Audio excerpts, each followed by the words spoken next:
Jamie Anderson says his time in Word of Faith Fellowship was a hell of physical and emotional abuse. Now, he's determined to speak out about the North Carolina-based church so no more kids go through what he says he suffered.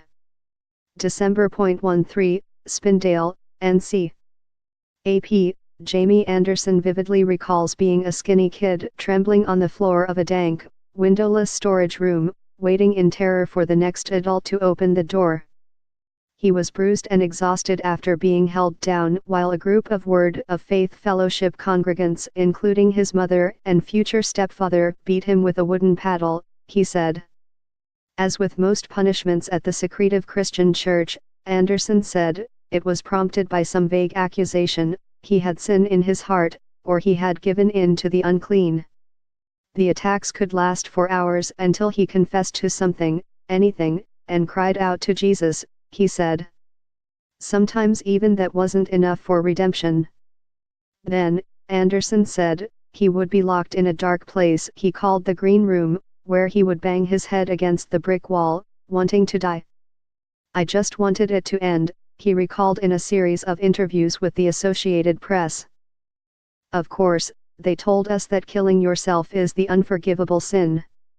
Today, Anderson is a 29-year-old handsome, articulate attorney with a quick wit and a sarcastic side. At first glance, he seems well adjusted. But he finds it hard to trust anyone. Caption close. He fled the secretive evangelical church when he was 18, but he is not free. More than a decade later, he still struggles to find his footing in a world that he doesn't understand, having been raised, as he puts it, in a cult. Night terrors jolt him awake. He fears people will think he's delusional if he discusses his experiences in Word of Faith because the stories seem unbelievable.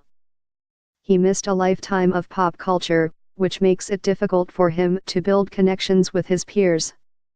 Worst of all is the suffocating anguish that rushes in when he looks back on the beatings and isolation. There were times that mentally you just feel broken, he said. I mean, I was a kid, I couldn't even process why this was happening to me. As part of an ongoing investigation into Word of Faith Fellowship, dozens of former congregants have told the AP that church members were regularly beaten in an effort to purify sinners, even children. But despite allegations of abuse spanning 2 decades, authorities have done little to intervene. As a child, Anderson said, he was questioned by social services investigators in church co-founder Jane Whaley's office, but was too afraid to tell the truth. In 2003, he said, the church forced him to sign an affidavit saying he had not been abused and that church discipline was God's mercy on my life. Anderson was about 4 years old when his mother joined Word of Faith. He describes his childhood as nothing short of hell.